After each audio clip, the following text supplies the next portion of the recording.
गुलबर्गा शहर के Naushin colony 10th cross FK education hub में मौजूद जीनियस एकेडमी स्मार्ट के इंग्लिश मीडियम स्कूल में एकेडमिक ईयर 2025 से 26 के लिए एडमिशन शुरू हो चुके हैं। अगर आप हागरगा रोड, नौशीन कॉलोनी और आसपास के इलाकों में अपने बच्चों के लिए एक बेहतरीन स्कूल की तलाश में हैं, तो यह जानकारी आपके लिए है।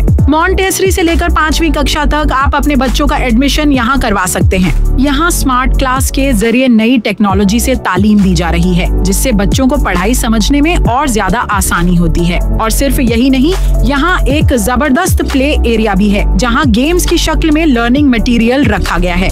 मतलब बच्चे खेलते खेलते तालीम हासिल करते हैं। जीनियस एकेडमी स्मार्ट के में वेल क्वालिफाइड टीचिंग स्टाफ मौजूद है, जो बच्चों को सिर्फ पढ़ाना नहीं बल्कि अच्छी तरह समझाना भी जानते हैं। यहाँ एक बड़े प्ले ग्राउंड की सहूलत भी है, जहाँ आपके बच्चे फिजिकल एक्टिविटीज में हिस्सा ले सकते हैं। और सबसे खास बात, यहाँ मॉडर्न एजुकेशन के साथ साथ दीनी तालीम भी दी जाती है, ताकि आपके बच्चे दुनिया और आखिरत दोनों में कामयाब हो सकें।